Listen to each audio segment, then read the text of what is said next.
Welcome back to another episode of Harmonious at Lunch, the show that fuels your business success. I'm Brandon Gano, your host and guide through the world of harmonious business growth. Today, we're unlocking powerful strategies with industry experts to help your business thrive. If you're a business owner, entrepreneur, or executive, you are in the right place. Join me and our incredible guests today on the journey to clarity, growth, and success. It is time to revolutionize your approach to business. Let's dive in with another episode of Harmonious at Lunch. Welcome back into some more bite-sized business advice. I always talk about on this show how we want to disrupt the way you think about growing your business. That's a catchy word, sometimes a triggering word for people, disrupt. A lot of people like to slap it on. Today's episode, I promise you, we have an industry disruptor with us, and we're going to talk about that very word. I'm excited to dive in. So let's just get right to it. So Kieron James, welcome to the show and thank you for being here. Hi, Brandon. Great to be here. And thanks for having me on.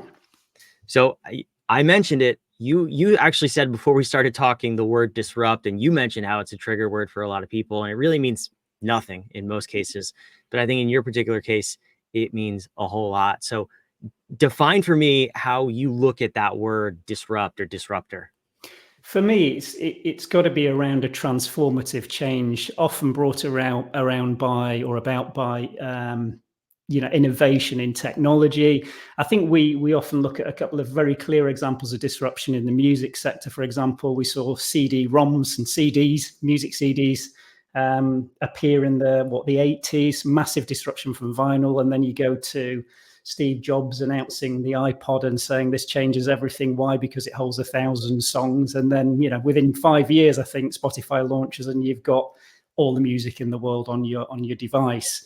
That for me is genuine disruption. That's technological change that brings around about disruption.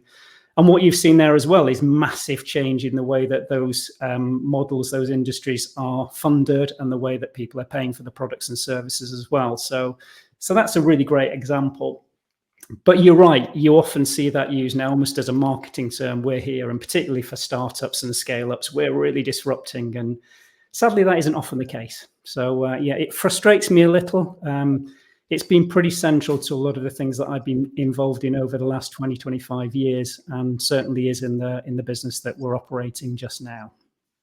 Yeah, I'm curious to hear about that a little bit too, because I find that the way we operate as human beings, we operate in patterns, right? I mean, for someone to be a disruptor, there should be a pattern of disruption in your life. So today, at least what we're going to get into in a little bit, you're disrupting the payment processing space, which we're talking about disrupting money. I mean, that's how people get knocked off. So let's hope that this episode goes viral, but not too viral, because this is an awesome technology that you have. But what is that pattern over the last 25 years? Give me a sense of how you just go about disruption in the world. I think it's looking for opportunities and in all of the areas. So prior to doing what we're doing now, we're involved in telecommunications. And again, there've been several technological developments in that area, from standard telephony delivery over traditional copper networks to IP telephony, which is where we got involved. We were literally at the point, so we've been operating for a little while. We're at the point of buying a physical switch and then realized that would be an incredible waste of money given what was on the horizon with IP telephony. Again, what happened sort of shortly after that is there was a regulatory change. A new number range was introduced in the UK. It had a completely different pricing model. And it allowed us to introduce a brand new take on telephone conferencing services where the caller didn't pay anything for the calls because of that regulatory change. So for me, it's always about keeping an eye on whether it's technology, regulation, something that's going to give you a steer into what might revolutionize what's currently happening. And we had that. We were forced into that with the payments business, which actually didn't start life as a payments business at all. It started life as an online charity giving platform, purely because of that. So if I wind back the clock nearly a decade now, my son, my youngest child, decided he was going to jump out of an aeroplane to raise some money for charity. His friend at school had sadly passed from cancer, so he wanted to raise money for Teenage Cancer Trust. He did his parachute jump, and you'd think that would be the most exciting thing that would have happened that day. But Actually, it was later in the evening. We were all sitting down having our evening meal, and he came storming down the stairs. He said, "I'm really, really frustrated because a ton of the money that my friends have very generously given is not going to reach the charity. It's going to be deducted in terms of the fees for the online fundraising platform, debit and credit card charges, deductions from gift aid, which was a tax incentive really aimed at the charities." And we all really felt that, the whole family felt that. And we said, what can we do to put this right? As I mentioned, I was running a telecoms business at the time, but I had some great developers, great engineers. And we said, look, should we have a go at building a proof of concept and see whether we can create an online giving platform that's free, and we'll fund it through corporate sponsorship. So we undertook the telecoms business to fund the first £1 million that went through that platform. But really, the predominant charge by far and away was the cost of processing those donations. All the money that we were receiving from donors and passing to charities, a chunk of that was going to the various intermediaries because they were all processed via debit and credit cards. So that's how, again, that was the catalyst, or I guess that penny drop moment of there's got to be a solution to this. We need to really look hard and find out where it is, because if we don't, we're always going to have this really low ceiling on our impact and reach. We'll constantly be looking for more corporate sponsorship. So that's how we kind of got started with open banking and where we are now. Yeah, that's an interesting term. So help me understand what is open banking, and how do we understand that in the context of what we're already doing in our businesses? If you think about the way that we all transact now, particularly in an e-commerce environment, we are almost all the time using a technology that was introduced to the world actually in the UK, exactly the same year that I was introduced to the world. So you're talking about a very long time ago, almost 6 decades. And that technology predates e-commerce. It predates the internet. And again, I'm talking about credit cards specifically, and debit cards came a few years after that. The problem with that solution is, as I mentioned, there's lots and lots of intermediaries in that payment flow. So there are lots of people taking a slice of that pie in order for the money to go from a consumer to the retailer, or in our case, with a fundraising platform, from the donor to the charity. Open banking was basically an initiative that really came about through the Competition and Markets Authority in the UK, who wanted to really try and stimulate innovation in the banking sector. So it mandated 9 of the biggest banks to create and open up APIs for FinTechs like ourselves, we're a FinTech now, to be able to connect to those banks. Obviously, we need to get authorized. That took, in our case, a year. So it's quite a significant process. But once we're authorized, then with the consent of the consumer, what we're doing is effectively you say, okay, I want to pay $20 to this retailer. We give you wonderful consent to move that money directly from my account to the retailer's account, and nobody sits in the middle. We don't even touch that money. It literally goes from your account to their account. The beauty is it's super simple. So you're not entering a 16-digit number. There's no zip code. There's no first line of address. There's no card holder number. There's none of that data, which means there's no data to be lost or compromised. You are literally just authenticating that payment in your mobile banking app or in your online banking app. So it's kind of there ready for you to go, yes, here's the recipient. This is the amount. I'm confirming that's okay.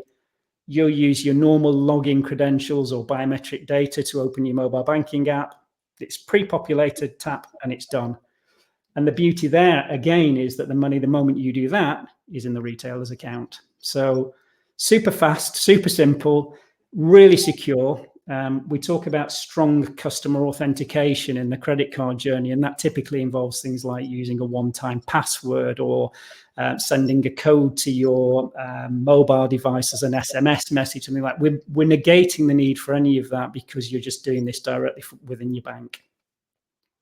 Yeah, it's super interesting. And obviously what comes to mind is, and we mentioned this before we started recording, but Stripe, PayPal, I'm in the US. I don't know what other options there are across the world, but you have these massive companies that are taking 3-ish% of everything you do. And even when you send a wire through a bank, they usually charge you a fee. They hold your money for a couple of days.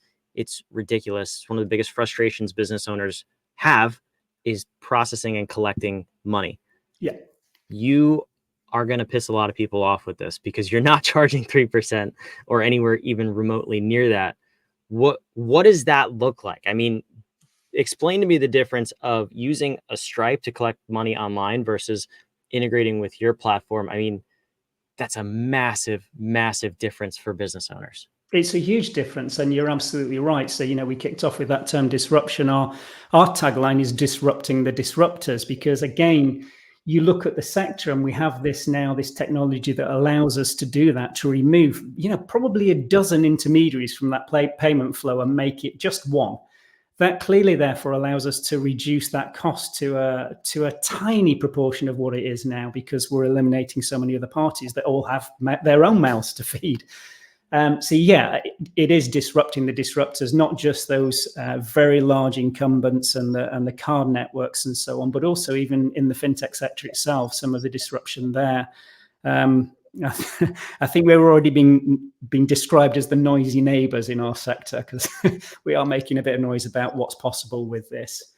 But it is just leveraging the technology. I've always been of the view that if we can make something profitable using a different model, and genuinely there is a model here, it's one that's, it's been well used in other sectors. Go back to music and look at Spotify. It's a subscription-based service. That's exactly what we're doing with the payments technology. So for a small business in the UK, we're now offering 1,000 transactions for pretty much the same amount as a Spotify subscription, if I'm up to date, but £9.99 sterling. So that will give you 1,000 transactions with no percentage on that transaction value as well. Because the technology, the rails that sit behind all of this allow us to operate that model.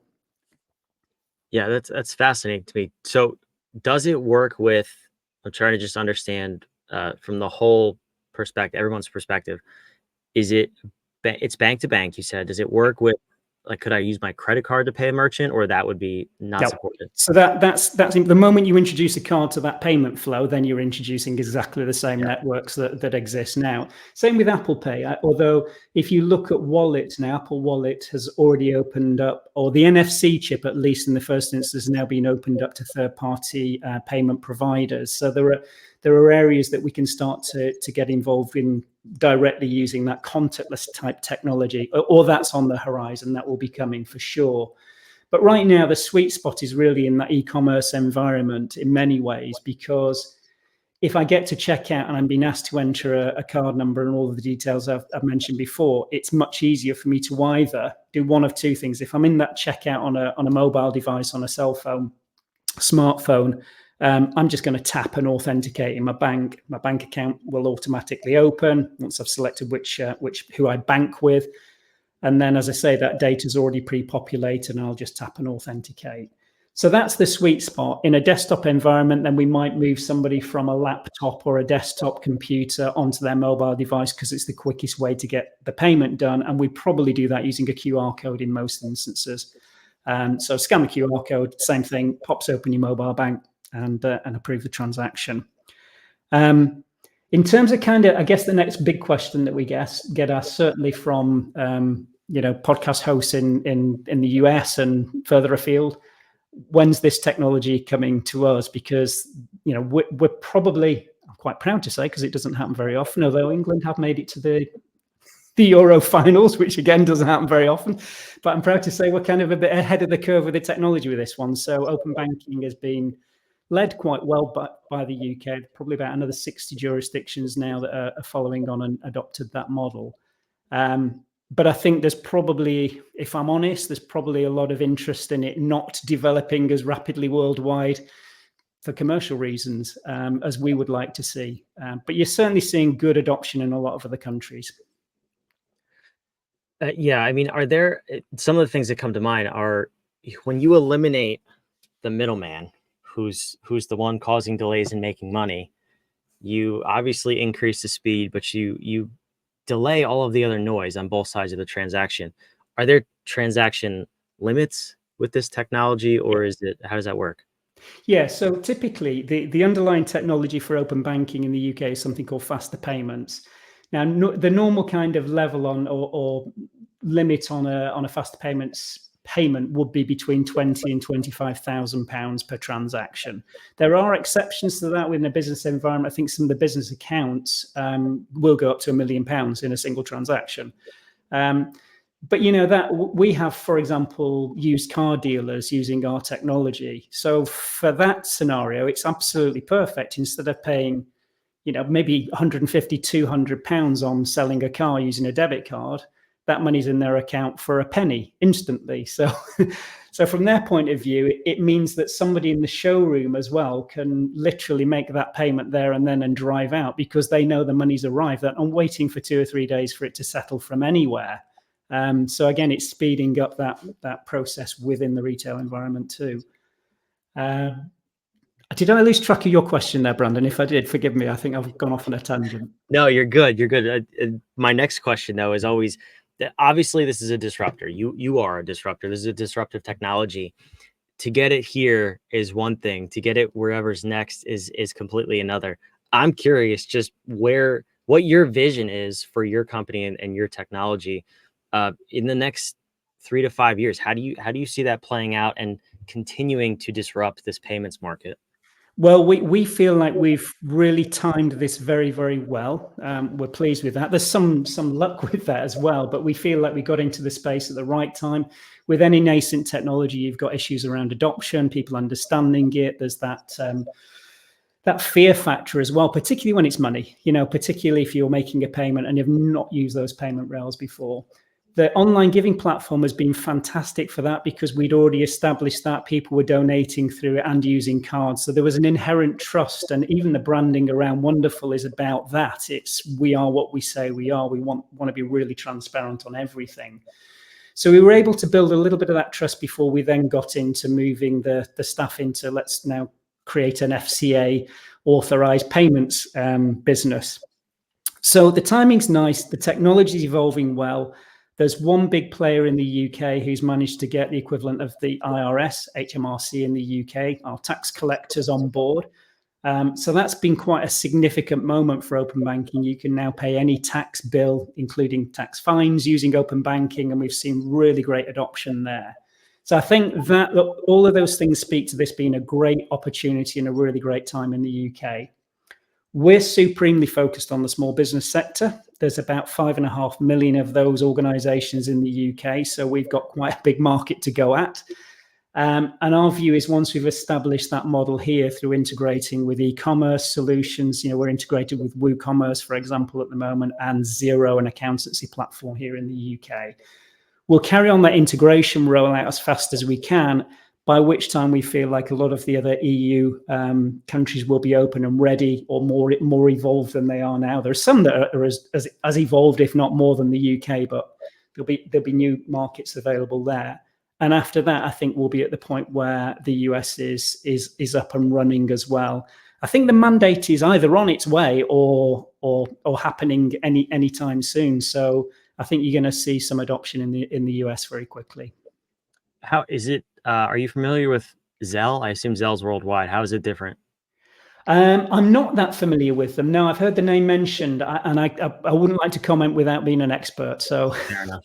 Sorry. I was just thinking, because it's some of the things you said where Zelle does have to authenticate with email, text, a phone call, something like that. So obviously there's a little bit of differences, but we're used to using this technology. Zelle has a lot more limits, like lower transaction limits, which is another thing. Maybe that's a legal thing. I don't know, but it's a really cool technology, because I don't see businesses necessarily using Zelle for it's more of a payment. consumer to consumer or friends and family. Right. Whereas your technology clearly disrupts the Stripes and the PayPals and the way we accept payment through whatever online platforms we're on. Absolutely. I'm fascinated by this. This is really cool. No, that's exactly where we are. We've had a couple of people within the business say, should we do some stuff, paying friends and family? And our view is that's kind of very well covered already. So we want to focus distinctly on that business market. Yeah, that's amazing. Well, I appreciate you coming. I put your website on the screen. I know you're not here in the States just yet, but I would encourage businesses to go check it out. I mean, wherever you're listening, we do have a lot of listeners in Australia, New Zealand. We do have a couple in the UK. So shout out to all our international listeners. But this is really fascinating. And I love to end these episodes with a question though. So the whole episode we've kind of focused on the disruption end of things, the way that you've disrupted industries and technologies over the course of your career.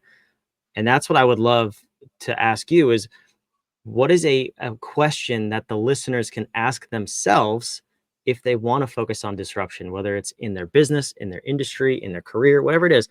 What is a powerful question someone can walk away from this episode asking so that they can be a disruptor?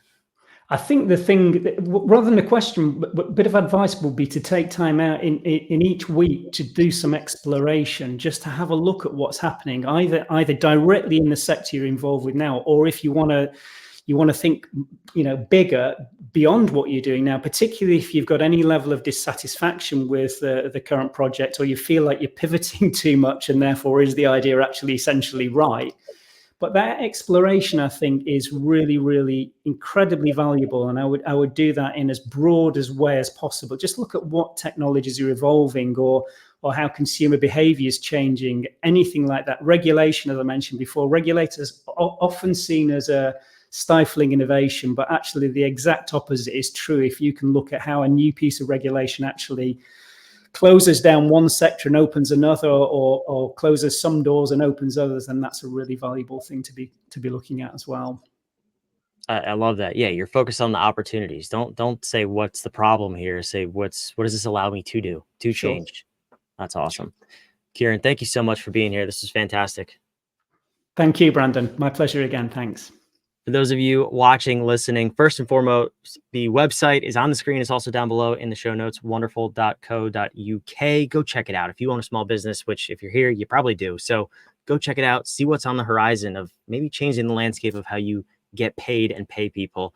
And also subscribe. We want to make sure to have you back. We put on these episodes 5 days a week because we're a little cuckoo, but we also love to help you grow your business, get outside the box you find yourself in. So we'll see you on tomorrow's episode of Harmonious at Lunch.